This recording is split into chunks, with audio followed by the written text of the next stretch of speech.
আলহামদুলিল্লাহ ওয়াসসালাতু ওয়াসসালামু আলা রাসূলিল্লাহ আম্মা বাদ। দেশ ও প্রবাস থেকে যে যেখান থেকে দেখছেন সকলকে সালাম। আসসালামু আলাইকুম ওয়া রাহমাতুল্লাহি ওয়া বারাকাতুহু। আলহামদুলিল্লাহ, আমরা আজকে উপস্থিত রয়েছি ইসলামিক স্কলার শেখ নূর মোহাম্মদ মাদানী হুজুরের কাছে। ইনশাআল্লাহ কোরআন ও হাদিসের আলোকে আমরা শেখ নূর মোহাম্মদ মাদানী হুজুরের কাছ থেকে আমাদের প্রশ্নের উত্তরগুলো জানার চেষ্টা করব। শেখ, আপনাকে স্বাগত। ধন্যবাদ, আপনাকেও স্বাগত। মাশাআল্লাহ।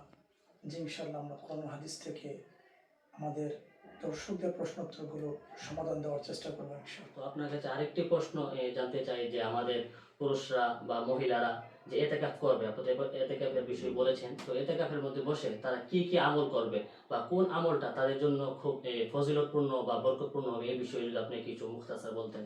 মাশাআল্লাহ, চমৎকার প্রশ্ন করেছেন। তারা বরকত দান করুক। মাশাআল্লাহ। ইতিকাফ এটা অনেক বড় একটা বরকতময় ইবাদত।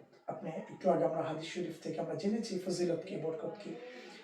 তো ইতিকাফ বসা অবস্থায় বিশেষ করে কোরআন তেলাওয়াত, জিকির, তাসবিহ, তাহলিল, দুরূদ শরীফ এবং সালাতুত তাওবা এবং সালাতুল আওয়াবিন এবং বিশেষ করে ইরশাদ, চাস্ত এবং সালাতুত তাসবিহ এবং তাহাজ্জুদের নামাজ, এই ইবাদতগুলো যিনি মসজিদে থাকছেন বা যে বোন ইতিকাফ ঘরে করছেন, তিনার জন্য একদম সহজ।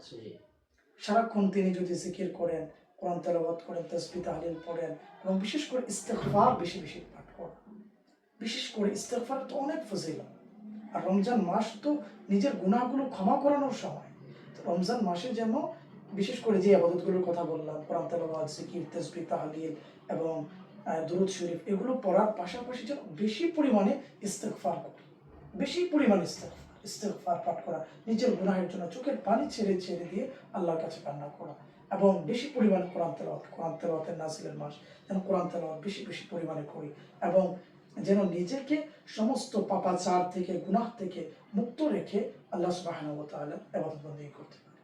মাশাআল্লাহ, বারাকাল্লাহ। শেখ অনেক চমৎকারভাবে উপস্থাপন করেছেন, আপনাকে অসংখ্য মোবারকবাদ। আপনাকে মোবারক। আল্লাহ তাআলা আপনার ইলমে, আমলে ও হায়াতের মধ্যে কোটি কোটি বরকত দান করুন।